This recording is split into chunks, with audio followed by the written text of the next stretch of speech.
Hello everyone, क्या हाल चाल है बच्चों? बढ़िया एकदम। क्या बात है, क्या बात है, क्या बात है। तो friends, I am CA Yashika गेरा और जो मैं आपको हेल्प करने वाली हूँ सीए फाउंडेशन की जर्नी में इन अकाउंट्स एंड लॉ। यस, तो सबसे बड़ा क्वेश्चन इस समय फ्रेंड्स ये चल रहा है सब बच्चों के माइंड में, मैम क्या मैं आज पढ़ लूँ तो मैं जैन में पास हो जाऊँगा? मैम मुझे कुछ इस तरीके से चीजें बता दो, क्या मैं आज दिन रात एक करके पढ़ दूं तो क्या मैं सीए फाउंडेशन क्रैक कर लूंगा? अगर मैम मैं आज खड़ा हूं that is in November mid, तो मैम मैं कौन कौन सी चीजें पहले करूं, मैं कौन कौन सी चीजें पहले करूं जिससे कि मैं अपना मैक्सिमम सिलेबस कवर अप कर सकूं और जिससे कि मैं कुछ होप आ सके कि हाँ मैं फॉर श्योर क्लियर कर जाऊंगा।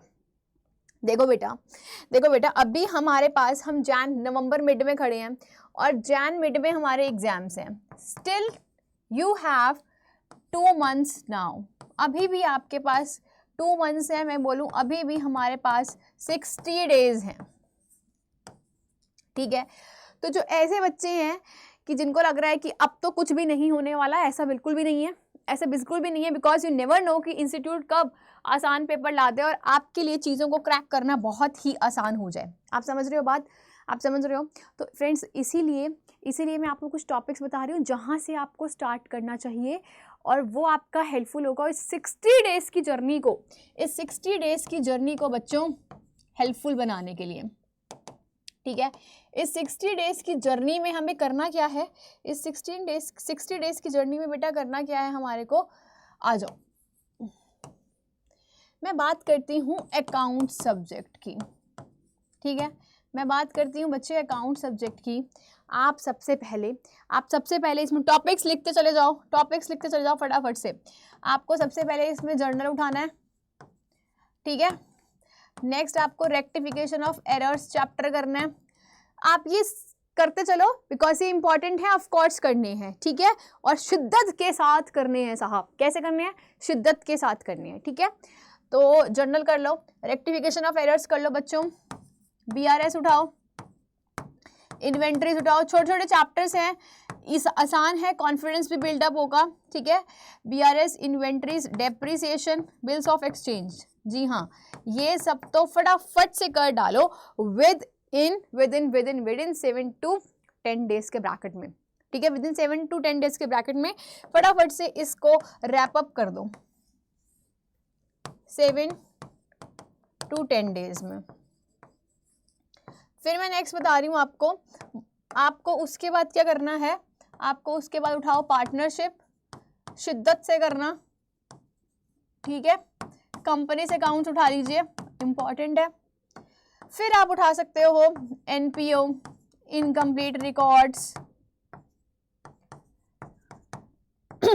और फाइनल अकाउंट्स। ठीक है, तो इस तरीके की सीरीज आप फॉलो कर सकते हो बिकॉज यहाँ अगेन ये टॉपिक्स मेरे इंपॉर्टेंट है। ठीक है, ये इंपॉर्टेंट है, ये इंपॉर्टेंट है, ये इंपॉर्टेंट है, this all are important. Ma'am क्या इंपॉर्टेंट नहीं है? ऐसा बिल्कुल भी नहीं है, ऐसा बिल्कुल भी नहीं है, इंपॉर्टेंट है। बस मैं आपको सीक्वेंस डिफाइन कर रही हूँ, आप इस सीक्वेंस के हिसाब से काम कर सकते हो। अंडरस्टूड? चलिए, अगर मैं लॉ सब्जेक्ट की बात करूँ बच्चों, अगर मैं लॉ सब्जेक्ट की बात करूँ तो लॉ में आप क्या उठा सकते हो? लॉ में आपको सबसे पहले उठाना है इंडियन कॉन्ट्रैक्ट एक्ट। मैम ये तो मैं छोड़ के जाने वाला था, तो ऐसी मिस्टेक्स कोई भी नहीं करेगा। ठीक है, इसमें आप सबसे पहले 7, 8, 9 चैप्टर उठा लो। फिर उसके बाद इंडियन कॉन्ट्रैक्ट का 7, 8, 9, 1, 2, 3। ठीक है, ये चैप्टर कर लो।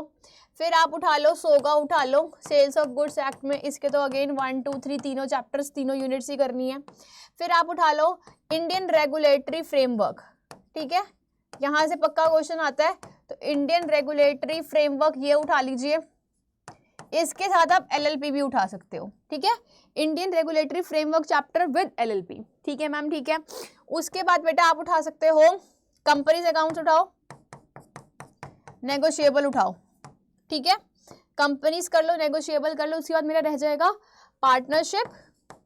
आप इस पॉइंट पर पार्टनरशिप मैम क्या इंपॉर्टेंट नहीं है? बिल्कुल इंपॉर्टेंट है बच्चों। तो पार्टनरशिप आपको यहाँ पर करना है। बात समझ में आ गई? तो आप ये सीक्वेंस फॉलो कर सकते हो बच्चों, और आपको किसी भी प्रकार की कोई होप नहीं छोड़नी है। जितने भी दिन बचे हैं अपना दिन और रात एक करो, इन सारी चीज़ों पे काम करो, इनकी मल्टीपल रिविजन्स करो, टेस्ट पेपर दो, एमटीपी करो, आरटीपी करो, प्रीवियस ईयर क्वेश्चंस करो। फॉर श्योर रिजल्ट आपके फेवर में आएगा, बट आपको इनपुट्स डालने पड़ेंगे। Understood? Keep smiling, stay blessed, and all the very best, students.